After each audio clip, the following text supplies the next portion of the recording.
Okay, actually, yes, we are live. Welcome to the show, everyone. Today, this is Talk Show for Students of English number 12 today. And let's see, we have our guest, Isaac Ramirez, and we have panelists Juan Boza, Catalina Barrientos, and Rafa Acosta. Rafa, this is your first time on the show, so why don't you start by introducing yourself?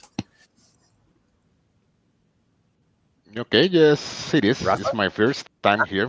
Thank you for inviting me. Yeah, can you hear me? Yes, we can. Okay, Yep. okay. So name is okay.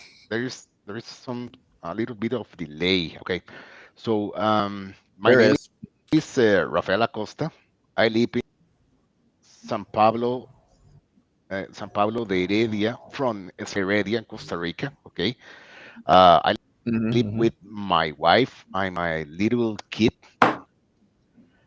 hmm Right now, I'm been working in technology the last 18 years, most hmm senior as a network engineer. Right now, as I am a senior engineer, I'm right now working as AI and machine learning engineer.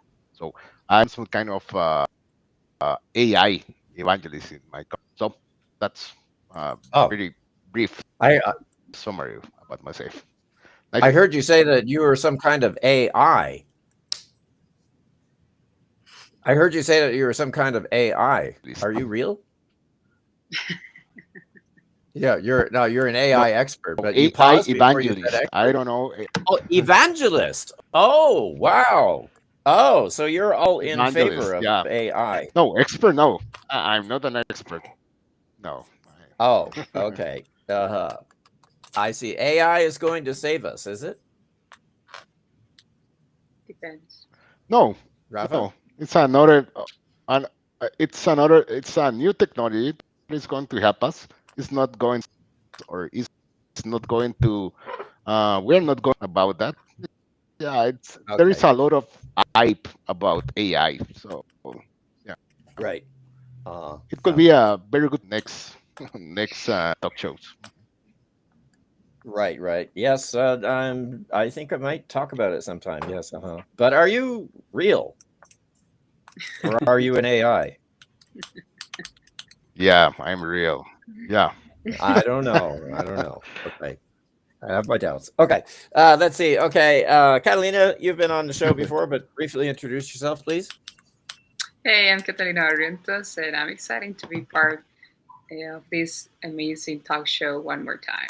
Oh, well, thank you very much. Uh-huh. Good. We try to make it interesting. Juan, please introduce yourself briefly. Yes, sure. My name is Juan Boza. Um, I'm living and I'm now in Costa Rica Yeah. because teachers say me that it looks like I'm living in another country because my hat, but no, it's only very cold here in It's a Sabanilla. it's a cold day S- today. Yes, in Costa Rica. Yes, Yeah. But there's no yes. snow. So There's no snow. That never no, happens. no, Yeah. never happened here. But yes, I think that is my third or fourth show, and yes, Yep. I'm very happy to be here. Okay, good, great. And so our guest today, Isaac Ramirez. Would you like to introduce yourself, please? Yeah, sure. Good morning, everyone. My name is Isaac, and I've been working in finance for about 11 years now. I live in Escazú right now, and been living here for the last 6 years. Hmm And well, in my free time, maybe I do lots of rock climbing, weightlifting, and walking my dogs as well. I love spending time with my family as well, and yep, that's pretty much it. Okay, and you work for Experian, right? Yeah, I currently work for Experian. I've been working there for the last almost 5 years now. Okay, and your area, the Experian is a company that does a lot of different things, but you work in the area of finances, right? That is correct. I work as a finance lead, um, managing finances pretty much for for a business unit that oversees the housing market in United States. Okay. Let me see. So you have to understand the housing market of the United States very well because you are involved with working with mortgages and loans, right? Correct. Yeah. Okay. And let's see. So those words, some of our students may not understand here. Uh, let's try to explain them in English. A loan is when you borrow money for something very expensive that you want to buy, right? Correct. It's basically when you go to the bank to or a lender to Hmm. ask for money to buy things. That could Uh-huh. be a house, that could be a car, that could be several things. Right. Yeah. And a loan for your house to buy a new house is called a mortgage, right? Exactly. So a Uh-huh. mortgage is basically that what you just said. So it's a type of loan Hmm. uh, to buy houses or buildings or things like that. Right. Okay. So are you dealing with loans on houses or loans for large properties or buildings? What kind of real estate So are you dealing with? there's no specific type of loan like mortgage loan that I see. So it's every single thing that falls into the category of mortgage. Everything that okay. So it could be well. Okay, mortgage we usually define as a loan for a house, Yeah. but does mortgage also include a loan to buy a building? Yeah, I don't go into that kind of level of detail, but Mhm. yeah, it could. Correct. Okay, okay, I see. But it's usually for you usually work with homeowners, is Yeah, that yeah. right? It's usually for a house, basically. Oh, okay, okay, I see. And Isaac, it's more for personal loans, or it's just, for example, you can also help to like doing a project in for house.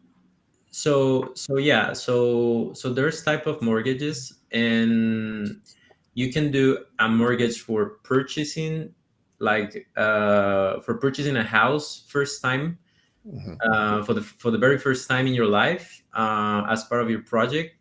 Or you can also refinance your mortgage, like you can refinance your own mortgage to do extensions of your house, of things like that. But that is Oh, more on the bank side. Like we don't do or see anything of that. It's just like we know that stuff because of our mhm, work, but we mhm. don't do like loans itself. Oh, okay, okay. So you work as an advisor for the homeowners, is that correct? No, so maybe let me take a deep dive on what Experian does. So Okay. there's a process, where, like in the US, where people go as a consumer and ask for a loan. Yes. So that process takes around 45 days to ask for a loan, and it starts with the definition of the people looking for a house. That's basically Right. the whole start of the process. And then along the process, experience, like the consumer and the lender, like the bank or the financial house, whatever, Hmm. they request Experian for credit profiles. So Oh, okay. Of the homeowners. of the homeowners, of the consumer Okay. itself.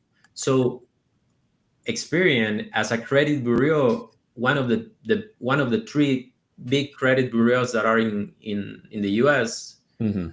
we provide that data. We Yes. own that data, and we provide that along with a score, with a credit Mhm. score, in order to know if the people are good to have that loan. Oh, okay, okay, and yeah. they will be able to pay it along the way, basically. So you don't work So with a so homeowner at all. You're supplying information to the banks. Correct. I see. I get it. mm, Okay. Uh-huh. okay. Okay. Interesting. I see. Let me see. Well, does anybody else here have a question for Isaac? Yes, me. Okay. Um, how's the data and technology changing the way the experience evaluates credit risk or loan eligibility? That is a really deep question. That is great. That is a great question. So, let's see. Um, okay, how technology does that?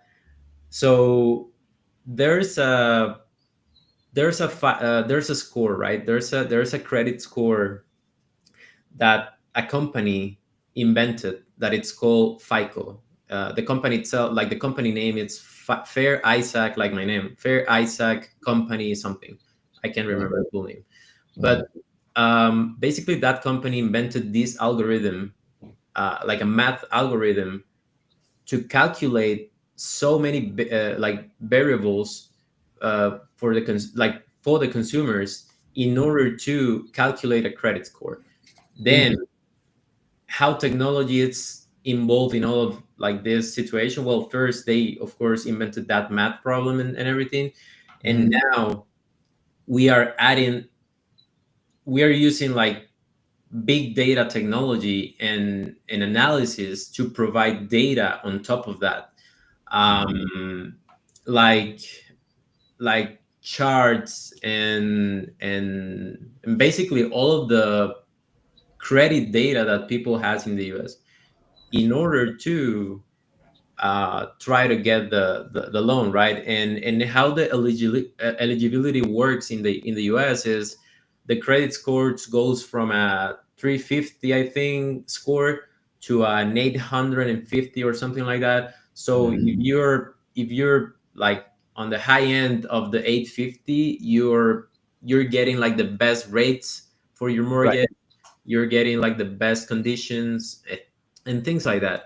So definitely technology has been taking a big part of it since, for example, there's a lot of things that we can cover for technology, but for example, like just a quick one is like cloud technology and how everything is migrating to cloud, in order Right. to get things very much like on a live, like more on a live basis, Mhm. like literally right away, and you don't need to wait like long times, like as before when we had like server infrastructure, which was a little bit more obsolete, I would say. Mhm. Mhm. It took longer to do things to get information in the Yeah, past, right? exactly, because like before, companies own their own servers, and therefore when we migrated to and when all of these technology companies started migrating to the cloud, which basically Mhm. is big uh, cloud service providers like AWS, Azure. Mhm. um, it's more on a live basis, and we lose the like companies lose the risk or manage even better the risk of obsolete of being obsolete, of the whole servers being obsolete, and Ah. they don't need to start thinking about renewing the servers or start buying new servers or whatever. So it's, yeah, it's, well, but that's more on a technology side, and how the Mhm. financial looks on that type of stuff that reduces our basically that reduces our risk of Mhm. obsolescence. Okay. I see. Yeah, that's a very deep question, but pretty good. Awesome. Okay. Uh, Rafa, you described yourself as an AI evangelist. Do you have any questions here for Isaac Yeah. about? Go ahead. No, no. Yeah, maybe not a question, but a comment. So what I think, and sorry if I guessing too much, but I think what Isaac is describing right now is a learning scenario. Machine learning are the algorithms that can calculate that they're going in the AI field. Machine learning is one of the fundamental fields. So in that space, they are going to take a bunch of information, big data, maybe uh, decades of information about the clients, and they are going to run an algorithm that is going first. They are going to classify that information: a good client, a bad client, and the algorithm is going. After that, the program itself can determine a couple of minutes which client is the best one. The algorithm takes the whole information, classified which of the information are important. For example, maybe if the client has uh, four houses, for example, it's going to be a bad client. But the only one that can do that kind of inference is the machine learning algorithm. It this you over can process or research on a lot of features, thousands of millions of that are outside human capacity, for example, or ability. Hmm. We don't have that ability and and inference that. So I think, and maybe Isaac can correct me about that, but they these technologies help them to maybe 20 years ago that classification took maybe 1 week to process one client, and they are doing that in 10 minutes right now. I'm just guessing, but That yeah, yeah, it seems no, no, like a yeah, machine learning that is scenario. Mhm.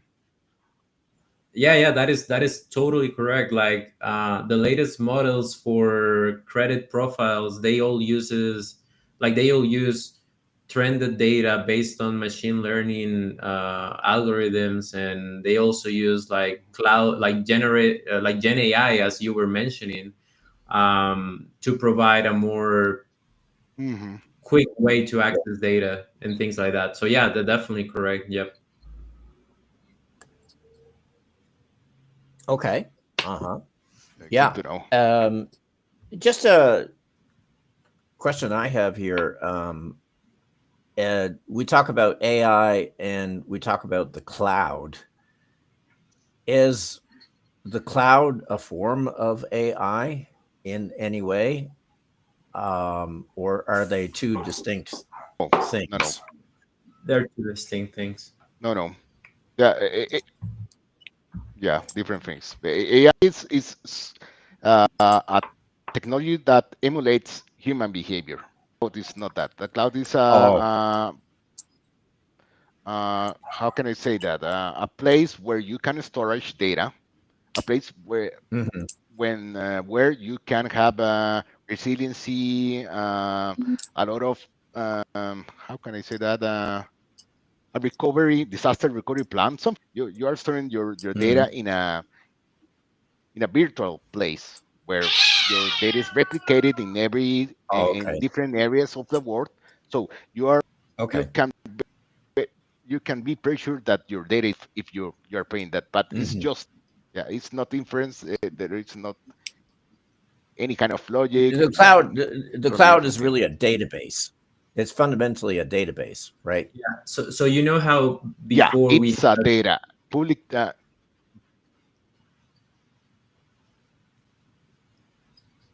so you know how before we had like this is a great example to understand what like how the cloud works.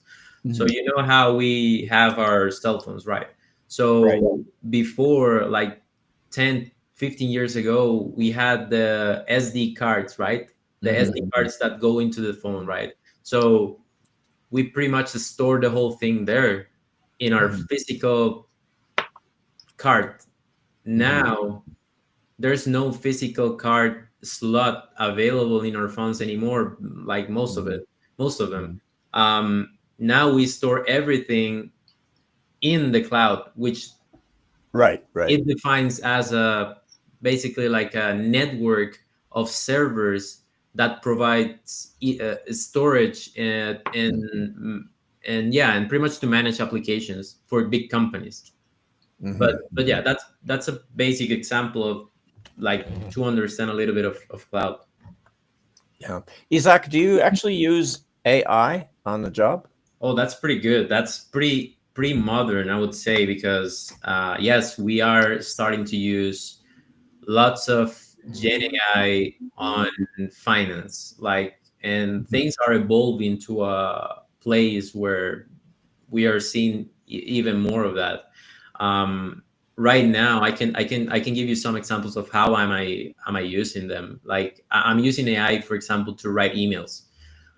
Sometimes where I need Okay. to summarize lots of data, of financial data, to provide a really good view to my leadership in order to for them to like to take decisions. Then Gen AI is helping me to summarize everything in a way that is Mhm. concise and clear to understand it and to take decisions more easily. That is Mhm. one way that I'm using it, for example. Okay. Well, now as an English teacher, I have to ask something about that. I can't keep my mouth shut here, but if the AI is writing emails for you, what's happening to your writing skills in English? That is, well, that is a great question. I guess in the Are they future, getting worse? not really. I think they are the same, probably because I already have some kind of a base. But if Mhm. I don't do that often and I let Gen AI do every single thing for me, I would say probably. But it actually, if you think about it, what value does it add to, if you already have a base, for example, Mhm, mhm. what value does it add 30 or 40 minutes of writing something that it could easily be done in 2 minutes or 1 minute? It Like, saves time. it saves time to do more analytical stuff in my case, right? Right, right.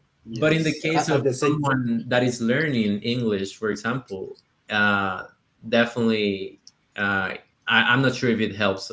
Like, Yeah, yeah. at the I same think it time, does the you work can for learn new words. In my case, it happened me that I need to uh, Mhm. rewrite email because the AI have a better option to communicate my idea. So in that case, I learned new words. you. That is true. I would say that is true. The only thing is, like, you need to be very conscious of that is not doing every single thing for you. Like, Mhm. you're learning from it. So yeah, Mhm. that is a great example. Yeah, that's my big concern. It's so easy for it to replace your skills. Yeah, And if you're working with it, you still have to write some things in English, I think. yeah. And okay, use it. I don't know how many emails you have to write in a day, but if you've got a lot, okay, use it. I guess what you have to do is you have to write the basic idea of what the email is, and then you give it to the AI, and the AI writes a better version of it. Is that right? Yeah, pretty much. Okay. Yeah. You provide Uh, a prompt and then it gives you something.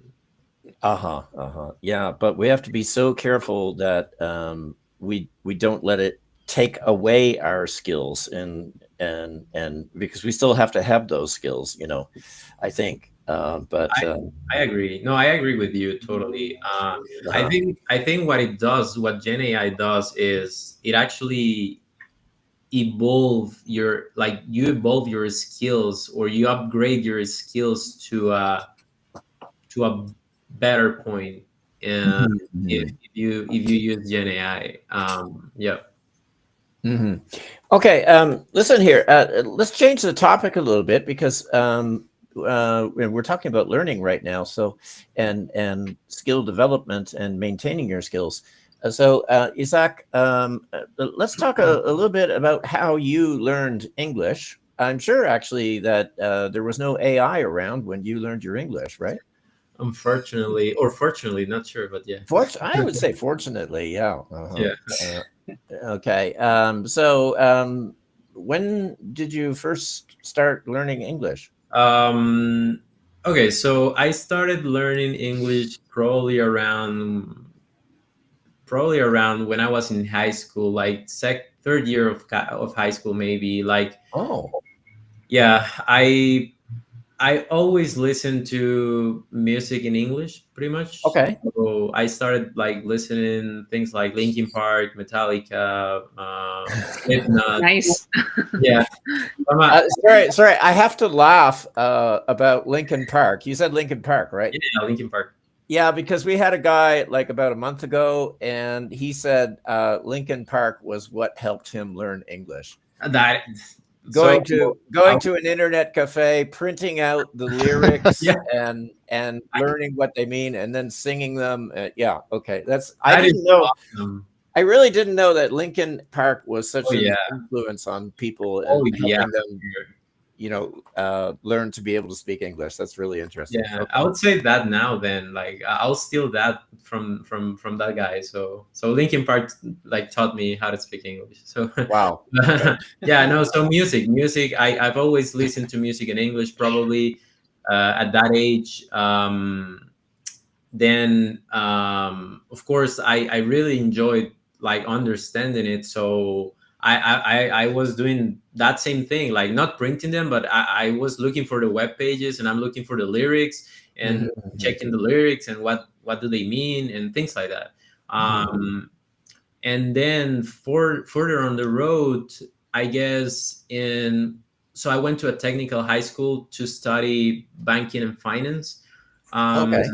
so I think there I developed, like, I had a really good teacher there. So he was like Okay. that kind of teacher that told you, hey, as soon as you get into my class, please start speaking English. Like, you're not Mm, allowed to speak Spanish in my class.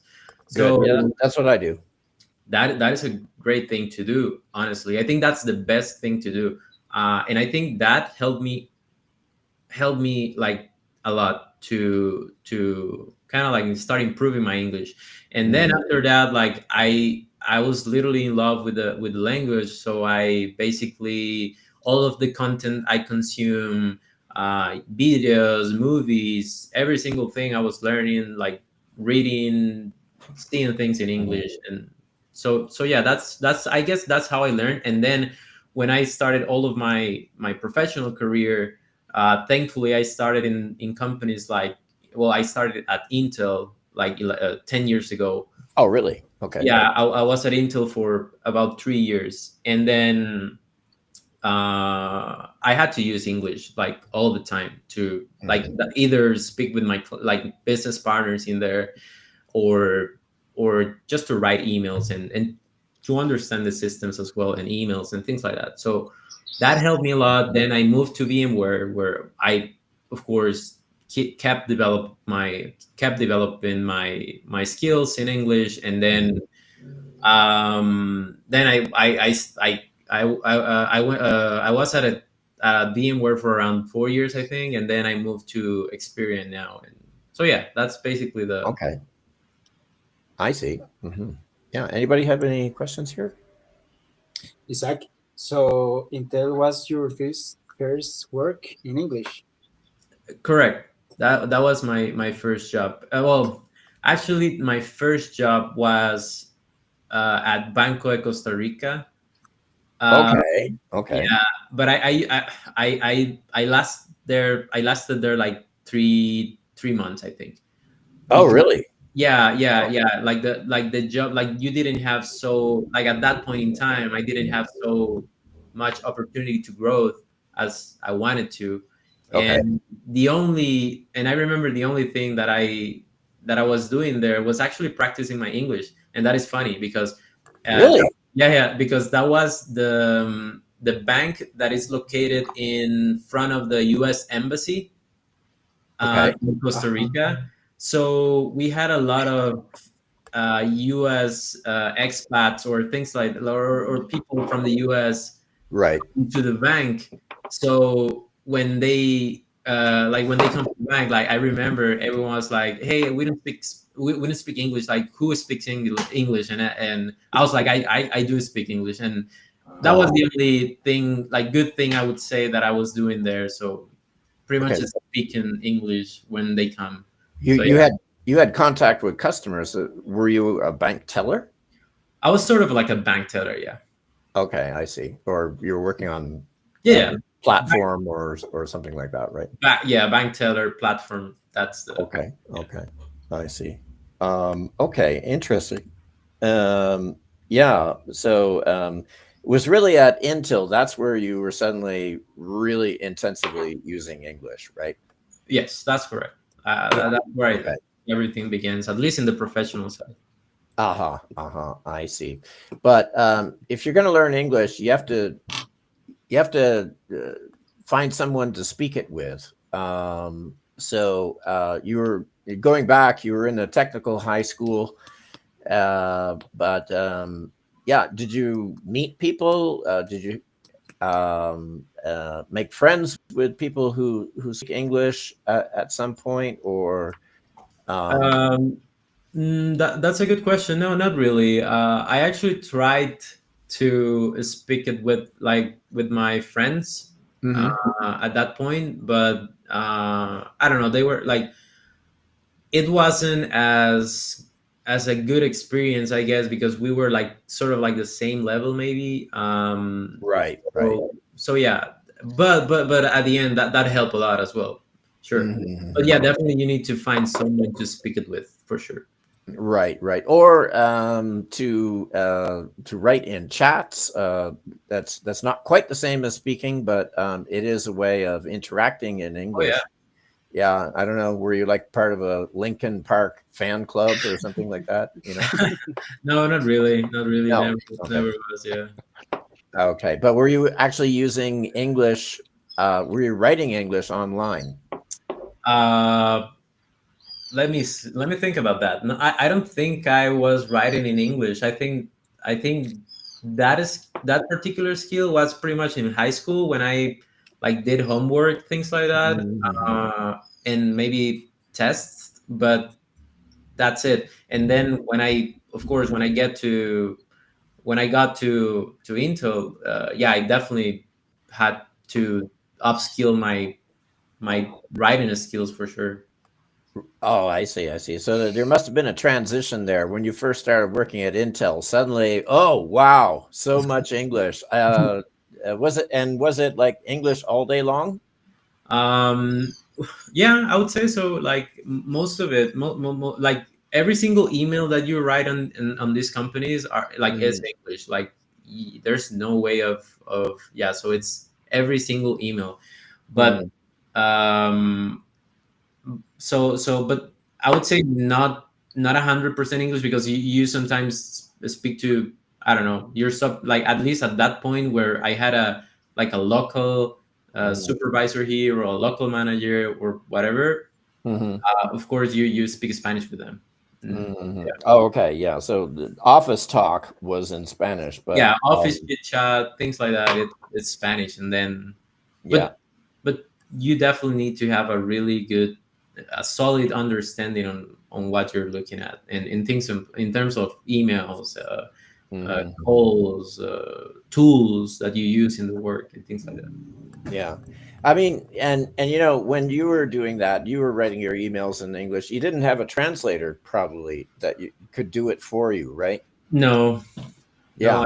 I love, yeah. So one thing that I was like, and that I usually actually use like as of today is every time that for like I don't understand like a word, I'll go Mhm. and look for it in Google for sure. Like I'll like like when you get to like roles, for example, in finance, Mhm. when you are like 10 years in your career, it gets Mhm. really technical sometimes. Mhm. So definitely, like when my manager and or my director in US like say something that is like super technical, or I'm like, so I'm a bit lost, I'll definitely go in Google and search for it. Mhm. That's Mhm. one thing that I always use, and if I cannot do that right now, I'll definitely take a note of the word, and then like I'll look for it later. Or maybe if I have the confidence with that person to ask him like, hey, can you stop for a second, and what does that word stands for, and things Mhm. like Mhm. Mhm. Mhm. that. I Yeah. think that's a good habit to develop. Right. Uh-huh. Yeah. Um, let's see here. Well, yeah, Catalina, Rafa, Juan, do you have any questions you'd like to ask here? Mm, Yeah, I have a No? question. no, no, Uh, Sure. with people from, ah, can you hear me? Yes, yes, we can hear you. Yep. Okay, okay, okay. With people from which country do you work right now, Isaac? So I work with I'm currently, so my manager is in like mostly US, like most of them are in California. And then sometimes are like I work with people in the UK because our headquarters, let's say, so we had two headquarters, like Experian originally is from UK, but then moved to US. But so we get like two headquarters, like we get UK and US.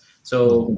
So yeah, I would say mostly I work with US people, like most of them are in California, some in Texas, um, things like that, and then like across the US. And then in UK I work with people in Nottingham, or mostly Nottingham, yeah. And sometimes I work with people in India as well. Oh, okay. Mhm. Yeah. Um, are there any other people in Experian who are like you? They have a very high level of English, but they're actually not living in the United States, even though they're working with you, or they're working with the same company that you're part of. Yeah. So yeah, so there we're actually like, I would say how much we were, like I think like 70 people working in FP&A, like finance planning and analysis. Okay. So we're 70, but in terms of like total company in Costa Rica, like Experian holds, I think almost 2,000 or 1,500 people, something like that. Mm-hmm, mm-hmm, mm-hmm. So yeah, there's a lot of people that work in, and at least in finance, at least 70 that do sort of like the same type of thing that I do.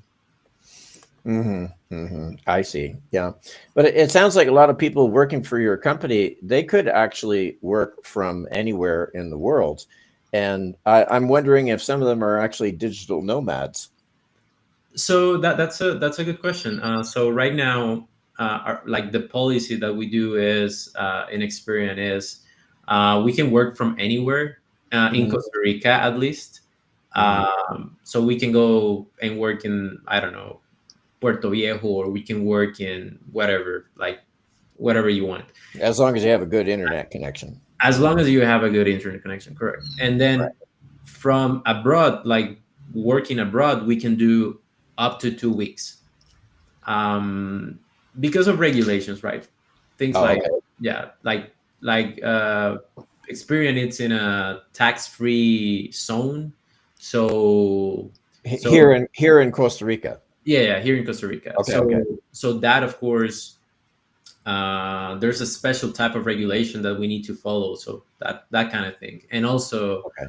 things like insurance, for example, like if something happened to us in, I don't know, let's say South Korea, Right. and we were and there's no insurance there that our company's covering, then who's doing your job, right? So that's a Right. risk. So I guess that's how Experian and some companies like right now in the industry are covering with, like they are allowing to work abroad, but for a certain up to a certain time.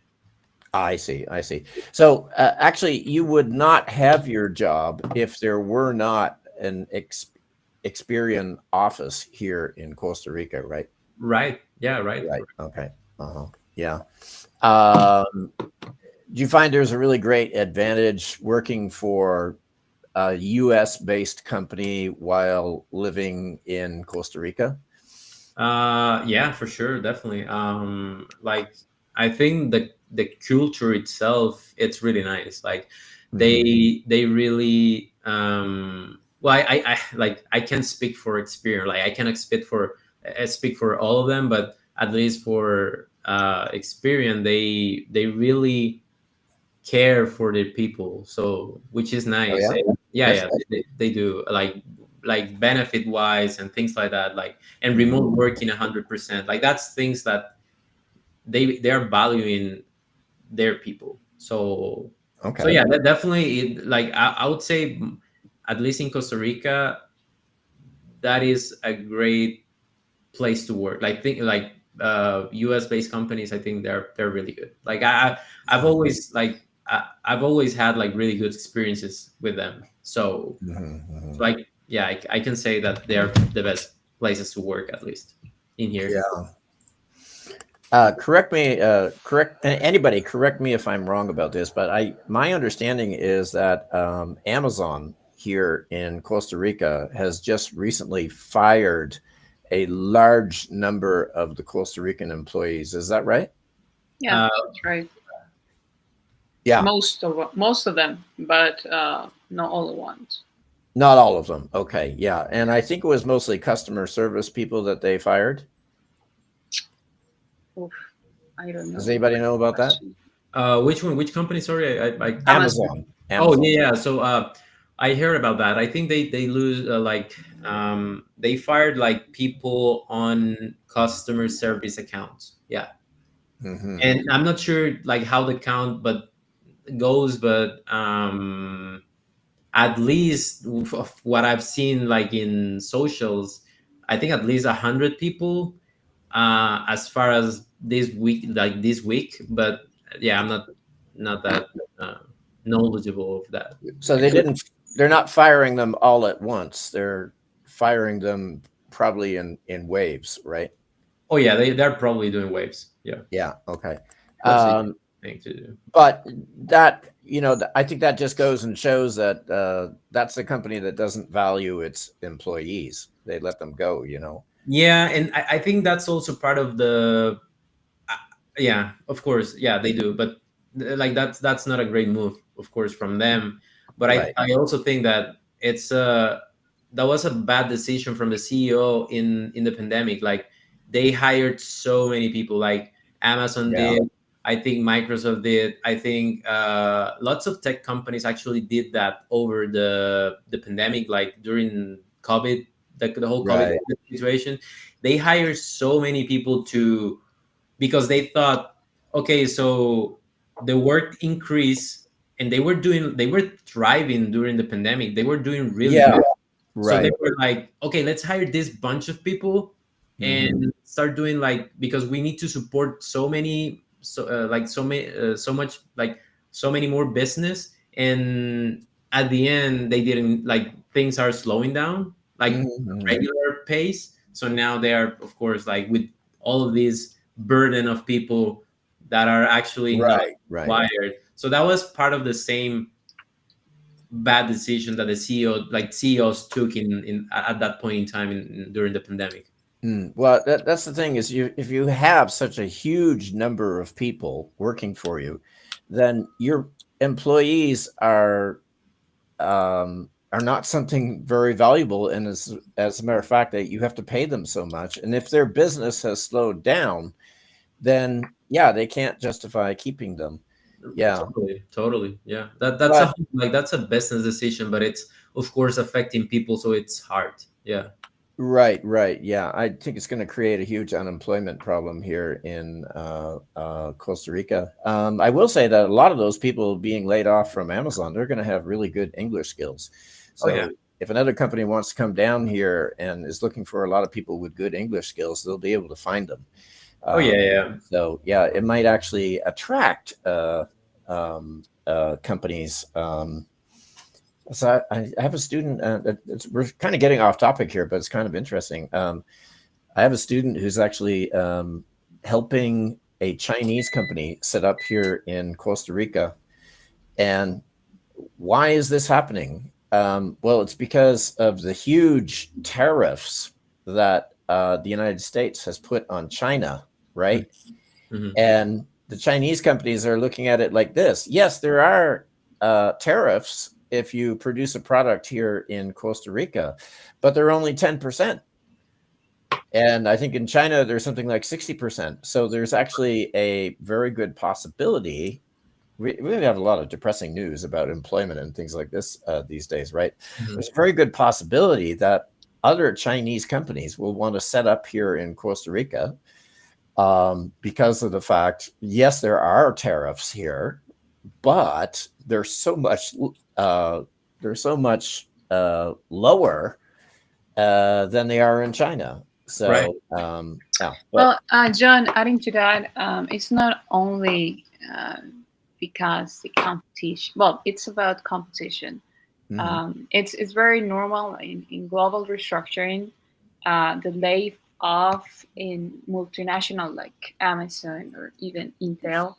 mhm, Tech. mhm, I mean, in fact, the tech companies are largely part of the global restructuring, meaning like right.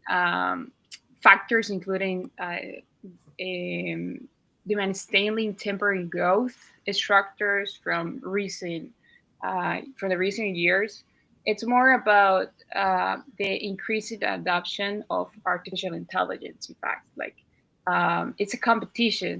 In my Mm, case, Intel, like they have a lot of competition around the world, so mhm, they need to restruct how they will fix or figure out about the products that they are selling. mhm, So it's something like about the global restructuring. It's a competition. Technology it's always running so fast, mhm, and it's kind of tricky, and could be with China or could be with South Africa or could be with South America. But mhm, every all the companies in the tech way, they definitely need to run and keep the eye on. So because it's mhm, a daily changing. mhm, mhm. And then there's the whole matter of, is AI going to replace a lot of employees? Raul, It's a maybe you know kind of something about this. Just a second. Sorry, Catalina, but do you know if these people have been laid off in Amazon or being replaced by AI? AI can do customer service pretty well. Raul? Are you talking to me? Yes, we are. Yep. Uh huh. I was asking you about the Amazon Okay, okay. employees. In regard to okay, in regards to that topic, I have to say that full true.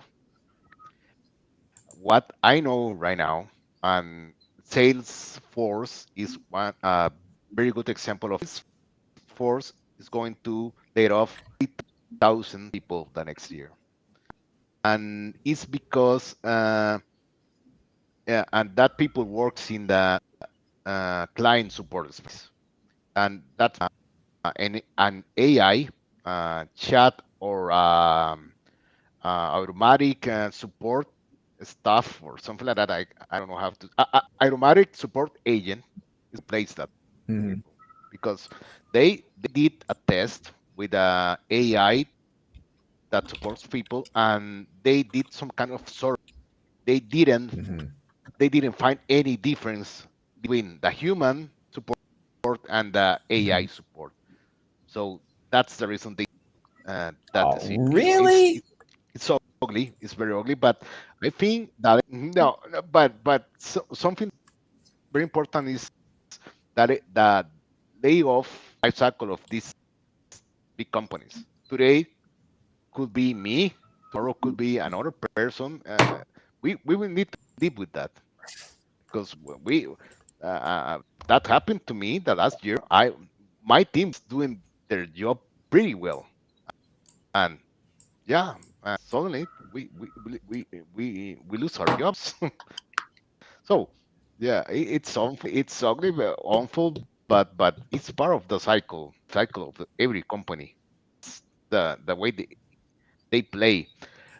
Something that is very important, and in the with these works laid off, it's going to happen the next year, is that they found that uh, AI is affecting the junior people.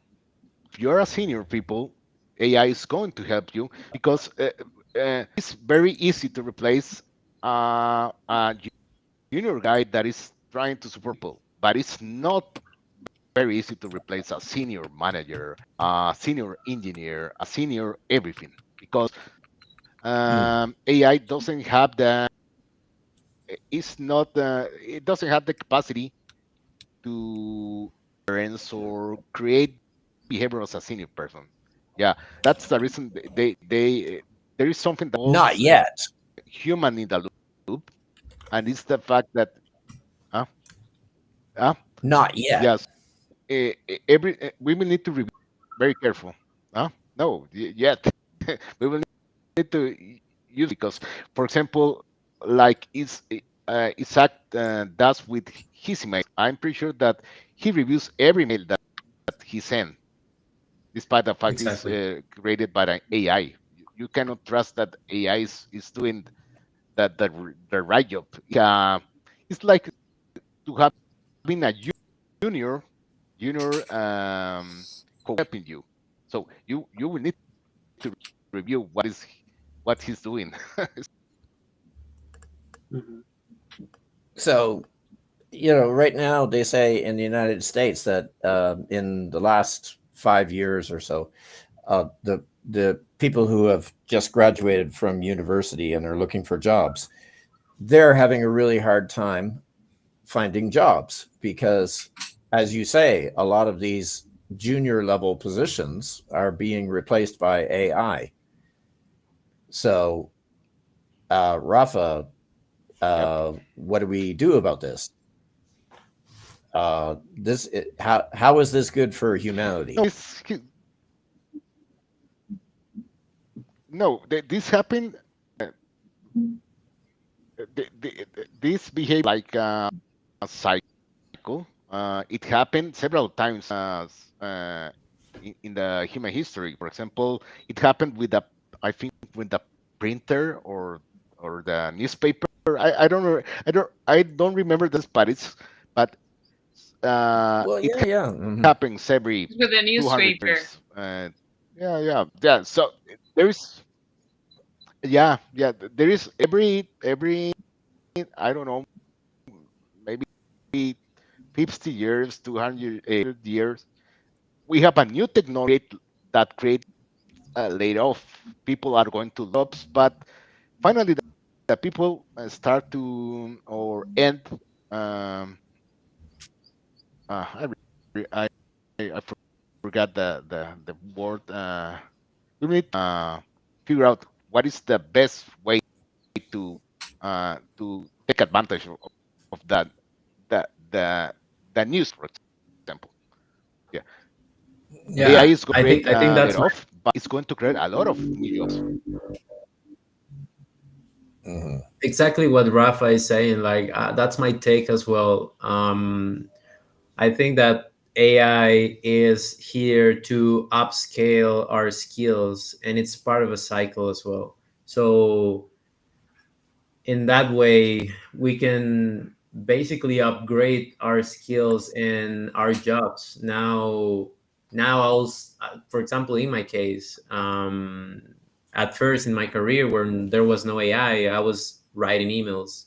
Now I'm probably just using AI to help me write emails, and that gives me more time to do more valuable work, like, let's say, analytical stuff, or reviewing our finance numbers and how we're doing. Hmm. and providing insight on the numbers, things that Right. it's harder for for Gen AI to go and provide. But Isaac, you are where you are today partly because of your high level of fluency in English. And Yes, in order to get that fluency, there was no AI at that time. You learned it the hard way. You did it all yourself. Okay. But now, if you think about somebody, maybe a junior partner in your own company, um, and let's put that person in Costa Rica. Oh, well, no, let's go back. Let's say you are go back to when you didn't have as the really strong English skills that you have today.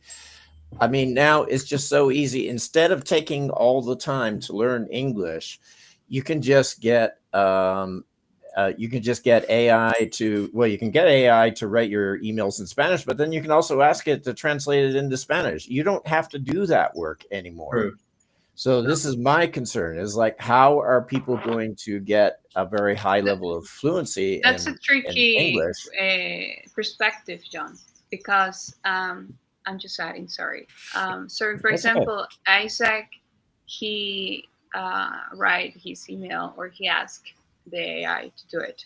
So, first of all, he Mm, need to know the knowledge to figure out the prompt for write the email. mhm. So, if, for example, um, I asked my dad to do like, hey, dad, could you please write an email for this person? He was like, no, I don't know how to do it. And then I asking him like, hey, but you can do a prompt for. It's like, I don't know either too. So if I ask my nephew, could you please write a prompt for a email for a specific topic in the email? He was like, yeah, let me figure it out. So my point is, it's something like you need to keep the eye on. All the professional, from my professional perspective as electronic engineer, if you are not in the part of the technology, you will lose your time in the jobs. Meaning like if someone who Rafa mentioned the news, if you going back 20 years ago, where do you read the news? In the paper, right? And now Newspaper, yeah. everyone, yeah, right now. So what happened with that people? What happened with the news? So everyone just using the phones or using the all the technologies, computer, iPads, whatever tool you have in your hands, you reach out about the specific topic and you figure out and you find in Google. So that's the way that technology it's improving. So it's your point if you want to use it as a tool or something like you can use it for the future perspective, or you stay back and you stay there. It's like, okay, I'm closing for this, it's going out my hands, and yeah, Mm, you lose your time in there. So it depends how you see or how you feel and you're seeing the future, because mhm. for me, I strongly believer that technology is so important, and it's given to us as a human like great tools, but it's how you can use the tools. It's given an opportunity to many people to help in for example in the industry, in the food industry, in the medical way too, because right now surgeries are improving with machine learning, um, and also it's a large research using great technology to help health people, like prostheses, right? Because if you're going back to a surgery was extremely difficult for, I don't know, Mm. for improve your knees, for example, someone who broke the bones or something like that. Right now you have tags, you have different ways to see what is happening internal in your body. So it depends how you see the technology, but I strongly believer that it's so important for us, and I agree, and I like how we are improving as a human believer. Like, yes, this is a tool for us. No, it's a competition. Well, you're an AI evangelist, just like Rafa. It depends from where you see it and how you use Yeah. it. Well, but I still have a concern. Isaac is partly what he is today because he didn't have AI to translate things into English. He had to learn it all himself. And I don't think, at least in terms of learning English, I don't think people are going to be learning English as much in the future because we have devices right now. There's a Japanese device. You can speak into it and say what you want to in your own language. You press a button and it plays it back in any language, any major language in the world. Okay, it does take time to do it that way because you'd have to speak first, and then it does the automatic translation for you, and the automatic translation comes out as a voice that other people hear. I forgot to mention that, but yeah, we don't have to learn a language now, and maybe I don't know. Maybe some point in the future, we're just going to plug something into we're going to have a connection between our brains and the cloud or an AI tool or something like that. We're just going to have to. We're just going to be able to put something in our minds, or maybe it even won't be a physical thing. Maybe it will just automatically happen. You'll have some kind of device that connects up with your mind so that you speak English and somehow Chinese comes out of your mouth. Well, Elon Musk is already developing that, so yeah, probably. Yeah, that's going to be invented, and Yeah. but I have for you, John. There is an earplug that is doing that right now. Oh, oh no, don't tell me. Well, I hate to say this, but I am 61 Yeah, years but old. it's I am 61 years old. I'm what I see in the future is that there's not going to be any need for English teachers or teachers of any language in the future. yeah, and human connection is going to be even more outdated. So yeah, human So connection is going to that be required as well. So yeah, right, but here that brings me back to the same point. If AI can do all these things that people can do, then companies don't need people to work for them. And there's going to be massive unemployment in the future. Now, Rafa, you say we just need to study AI. Okay, but here's the problem. Rafa, you might be replaced by AI. AI can replace people who work in AI. What do you have to say to that, Rafa? Oh, remember that AI is a tool. Yeah, it's a tool, but it's Ah, it's it's going to replace some people, and it's going to help the other people, that the people that have has a had the ability to use the tool. That i- that is the current situation. I can say that that is going to be the situation in maybe in 50 years, but need mhm. to worry what is happening right now. Live the moment. Okay, but you say AI is a tool. Unfortunately, it's a very powerful tool, and I think it's going to become more powerful than people. When it is more powerful Yeah, than people, then it's not really a tool anymore, because it has power over us. yeah, could happen. Um, right. So what yeah, happens to us? yeah. I totally get your point, John. Like it Mm, needs to get to a certain point where we feel comfortable by using it and not using us, but we don't know yet. But I totally understand your concern because yeah, it's just too much now. Like it's just going to be too much. I see what you mean. Like we will lose the capability of learning things and stuff like mm. that. So yeah, I get it totally. Isaac, I want to end the show today with a question to you. Sure. Do you think it's possible that AI is going to replace your job someday? Probably, yeah. I would say so. Because I do analysis, insights, and things like that. That probably models like in 20 years they'll be able to do that and provide insight. So maybe. Rafa, I think in possibly 10 years, none of us will have jobs anymore, including you. Including you, Rafa. AI is going to replace you.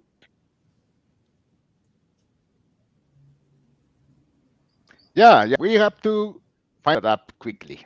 That's the AI is racing the bar for Oh, all of Yeah, totally, yeah. totally. I think maybe that's the solution, as I was said, we're working on information technology systems and their interfaces with the human brain.